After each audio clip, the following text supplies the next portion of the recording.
Today's show is all about having fun in the garden with kids. Let's get started right after this. Over the past 20 years as a garden designer, I've enjoyed helping homeowners create private sanctuaries full of beauty and wonder. I find each garden to be a fresh opportunity to explore ways to create uniquely personal spaces. These are just a few of the gardens I've helped to transform into garden homes.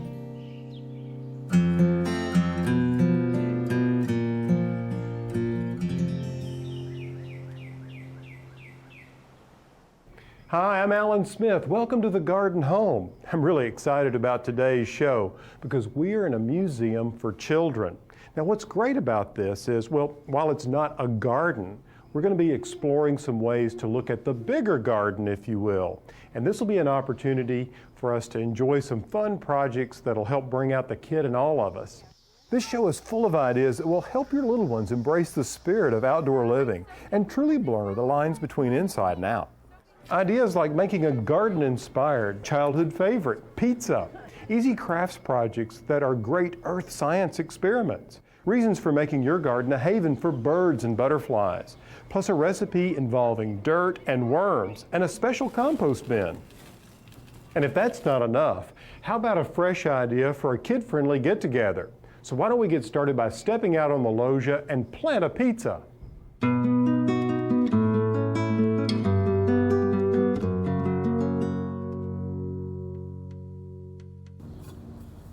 Ask just about any kid what his or her favorite food is, and they'll just about always tell you it's pizza. Right, John? Yeah.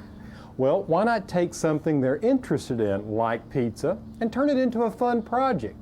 John and I are making a pizza pot. We're planting a summer container full of many of the plants that go into making pizza.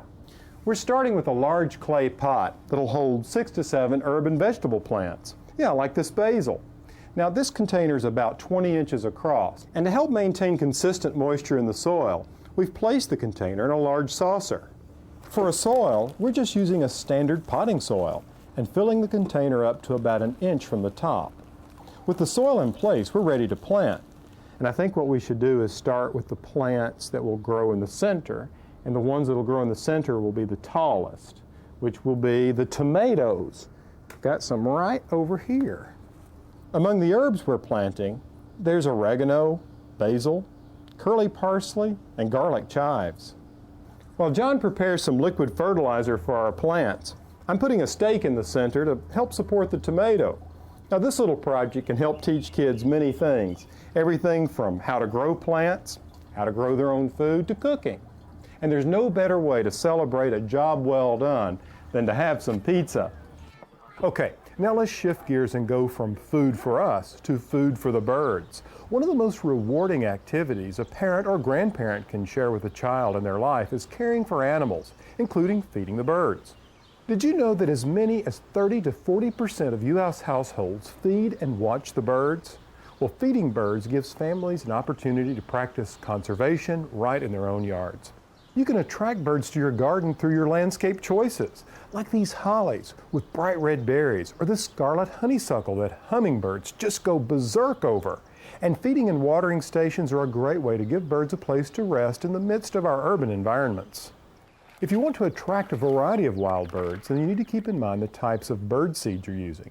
Plus, people often forget that a pond or fountain with running water is an attractive place for birds to drink and bathe. You see, color in the garden is about more than just flowers and plants. Birds certainly bring color and life to the landscape, and so do butterflies. And there's no better place to see them than at the Day Butterfly Center here at Callaway Gardens. This is like a miniature tropical rainforest, and it's a delight to see so many different kinds of butterflies in one place. I had an opportunity to learn more about these spectacular creatures and this incredible facility from Luann Creighton, a butterfly specialist. The Day Butterfly Center has been here since September of 1988, and basically in building it, we wanted people to have a chance to get to know butterflies. They're incredible insects. The Butterfly Center is about 7,000 square feet of conservatory, and it's the home for living tropical butterflies. So when you step in here, you step into the world of the tropics. I think the most popular aspect of the Butterfly Center is actually being able to walk through and among butterflies. We prefer that people don't reach out and touch the butterflies, but it's okay if butterflies touch them, and they often do by landing on their shoulder or landing on their arm. So butterflies are getting to know people as well as people getting to know butterflies. Look at that one, Alan. Wow, that's beautiful. My friend Lauren is introducing me to some of her little buddies, and at the same time showing me the wonderful world of butterflies. Why do you like to come here so much, Lauren? Because it looks like a jungle and all the pretty butterflies and the flowers, even birds. Have you ever thought you might want to be a butterfly? Yeah. I think it'd be pretty cool, wouldn't it? Why would you want to be one? I don't know, because I can fly, and I've always wanted to fly. And the pretty colors. Look at that one, Alan, with the yellow stripes. It sort of looks like a flower. It does, doesn't it? They kind of compete with the flowers for beauty, don't they? Yeah. Adult butterfly lays an egg on what they call their host plant. And then the egg hatches, and it's a caterpillar. And the caterpillar eats on leaves until it gets really fat. And after it becomes a caterpillar, what does it do? It wraps itself up in a leaf and becomes a chrysalis. And it goes through a metamorphosis. And then it becomes an adult butterfly. Show me again a chrysalis. Well, there's one. It's that green one.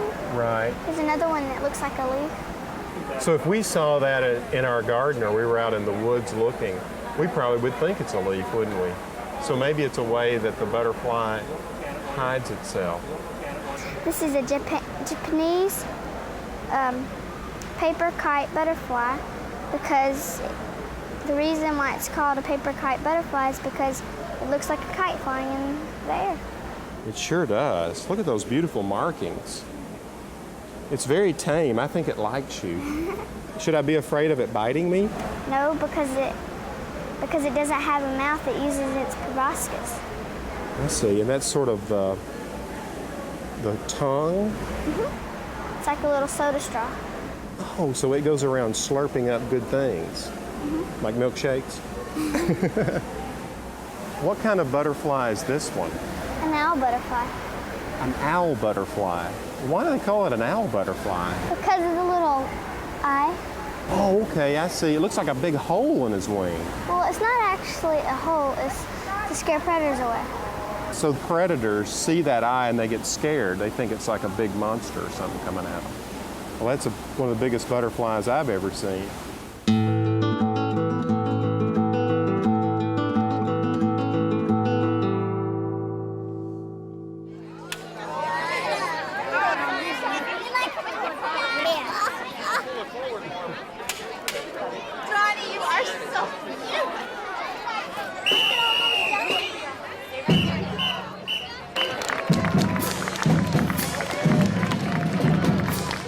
You may be wondering what all the excitement's about. Well, this is a parade in honor of a very special dignitary that comes here once a year.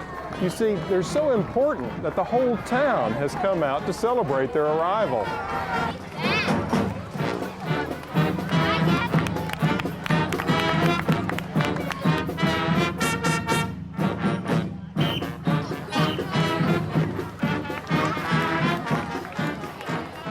Butterfly, butterfly, flutter by, wake up, wake up, wake up, wake up, butterfly, flutter by.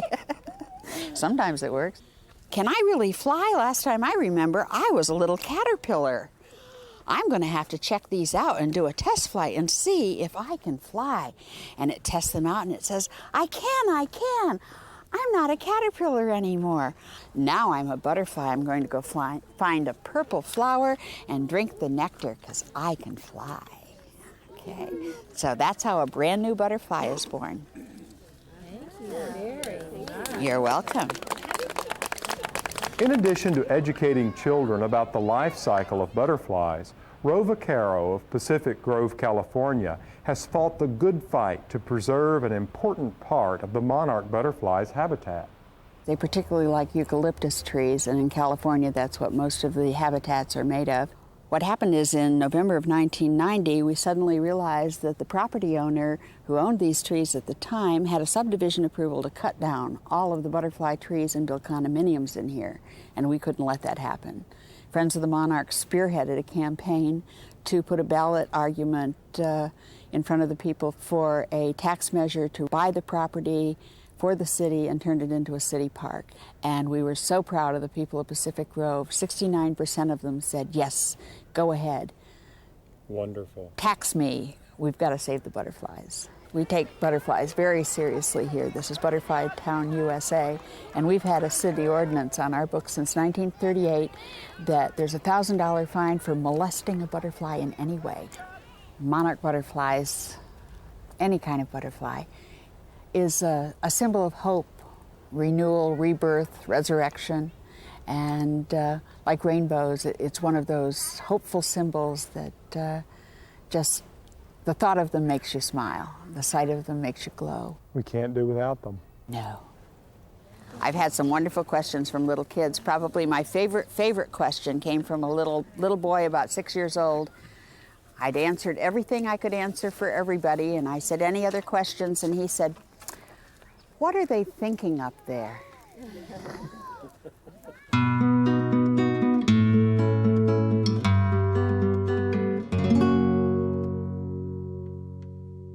If you're like me, you probably think butterflies are beautiful. But what do you think about a big spider like this? Just look at this red-legged tarantula.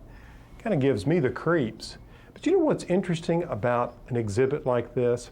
It helps children understand that all of these creatures are important and they all play a role in various ecosystems around the world.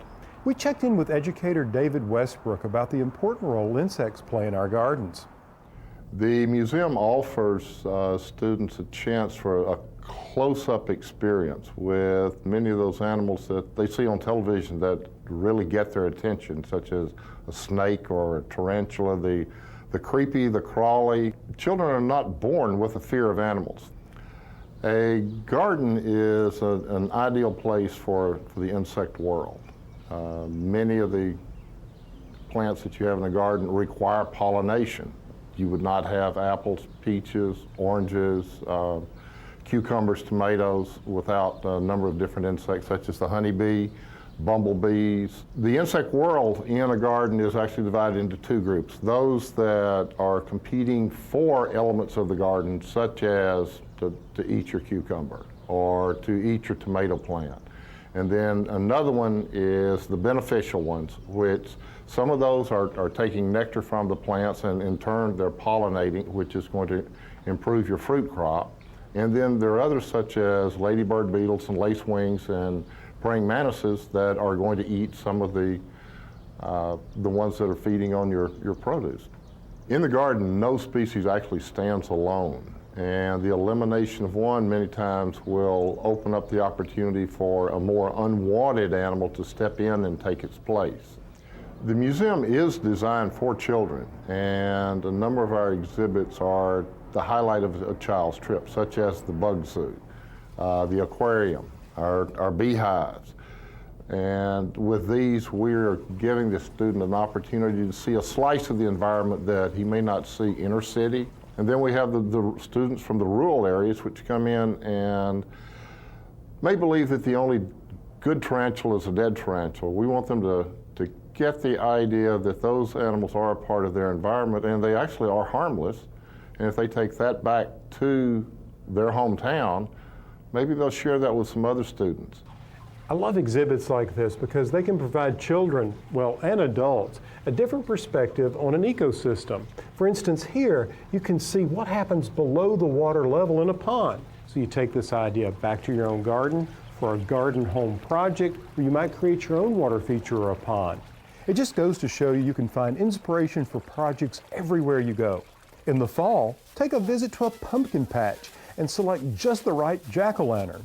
Bring it home and decorate it. Now, depending on the age of your child, decorating could include cutting out a spooky face, or if the kids are too young to help with the carving, then simply paint the pumpkin.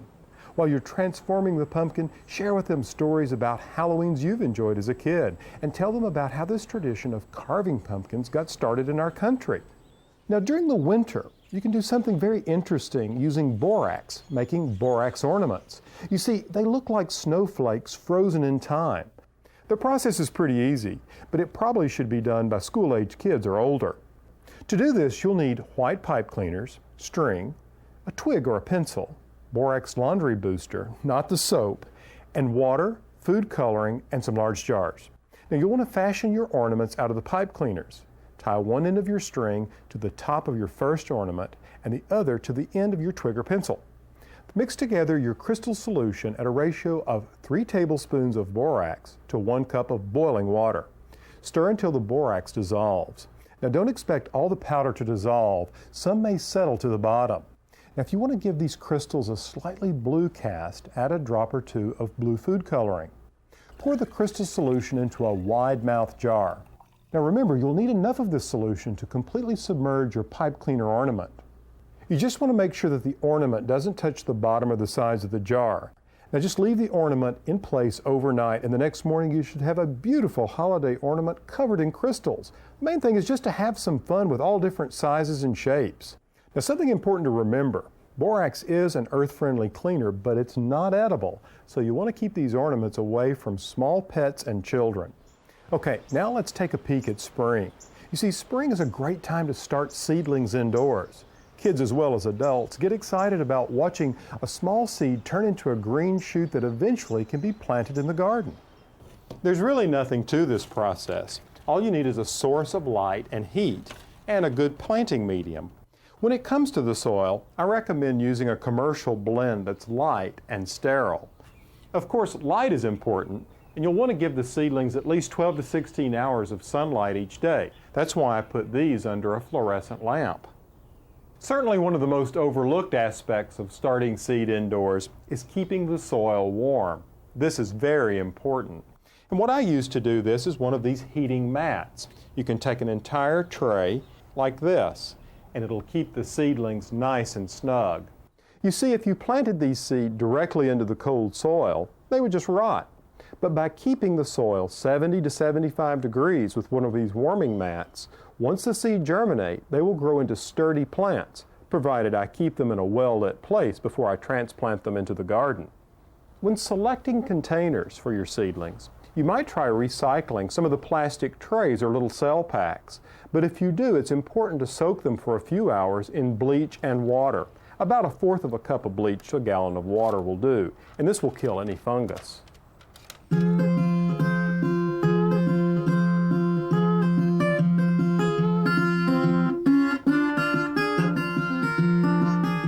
When summer rolls in, how about hosting a potting party for kids? You see, bright, colorful buckets can be customized with stencils. Just remember to punch a couple of drain holes in the bottom. An assortment of kid-friendly plants can be set out along with bins of potting soil. Let the kids get creative, mixing and matching shapes and colors and textures. Now, one tip for you adults to remember is to help kids pick plants that have the same light and soil requirements. This will help the kids have success when they take the plants home. When I hosted my niece and nephew along with other young friends in my garden, we included some fun snacks that really set the mood for the party, including this recipe for dirt and worm pudding. Okay, it's really not dirt, it's crushed cookies. And we didn't use real worms, these are gummy worms. We made this special inside dirt using chocolate stuffed cookies. They're the cream stuff inside of it. And we mixed it up and it made this cool dirt. And we're going to make a recipe today called Dirt and, Erin, will you show us what our secret ingredient is? Dirt and worms. That's really cool, isn't it? Yeah. It looks yummy. Okay, so let me tell you how to put this together. You take 2 packages of vanilla pudding, 1 stick of butter, a small package of cream cheese, I think it was about 8 ounces, and 12 ounces of whipped cream, and 3.5 cups of milk. It's a lot of milk. Okay, Ben, why don't you do the honors? Let's put in the cream cheese and the butter. Let's put that into the bowl. Matt, why don't you come in here and mix it up for us? You just have to put it on low and just cream together the 2 ingredients. Now, Erin, what I want you to do is pour this in there. Okay, now Ben is going to get some milk over there, and he's going to put just a little bit of milk in at a time while Matt uses the mixer.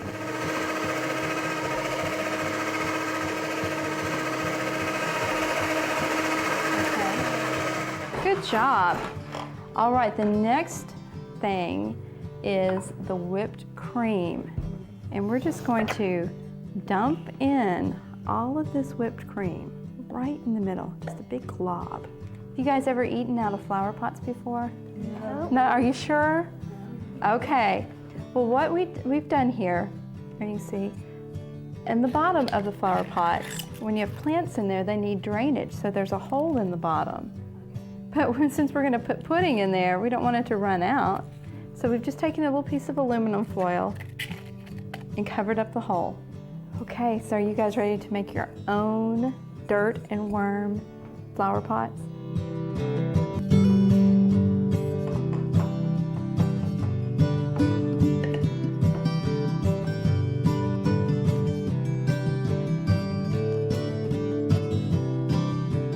All right, check it out. Totally awesome. Who's ready for some pudding?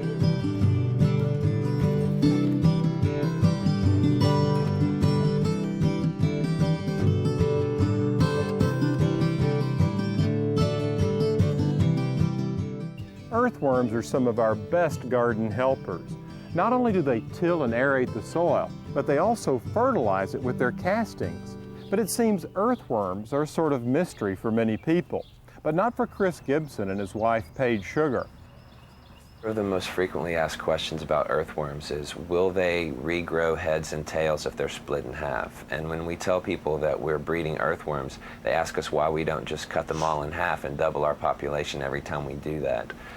There's a shred of truth in that myth, but it has to be the proper number of segments behind its vital organs, its heart and digestive organs. So you can actually cut an earthworm in half and have it still live, but you won't have two earthworms. You'll just have one shorter earthworm. Paige tells us about a project that involves earthworms and recycling. If you wanted to start your own vermicomposting, say for your kitchen scraps, you can get a plastic bin holding about, 5 gallons or so. Drill holes in it so they can have air, and it also needs to have a lid on it. Shred up some newspaper, take some, you can take dirt from your yard, or if you have any compost like what we have behind us here, you can put a little bit of that in there just so it can start the process and they'll have something immediately to eat. One of the best things to add to a home vermicomposting bin are the things in your refrigerator that you didn't get around to eating, so that rather than just tossing them out, you can feed them to your worms. As long as you're avoiding dairy products, meat and bones, and an excessive amount of citrus. The food that they do like, particularly they like eggshells, like to cut things up in small bits, bananas, anytime you're cooking, ends of lettuce, greens, anything like that. Now most of your food scraps are going to have a lot of moisture in it, so that's something you'll need to watch, because that's one of the things that attracts anaerobic bacteria, and that's when you'll get the foul smell. So moisture is one of the key factors that you need to watch out for whenever you start a home bin. To remedy that, you just shred up more newspaper and that absorbs the moisture. Once you add the worms, then you pretty much have it going.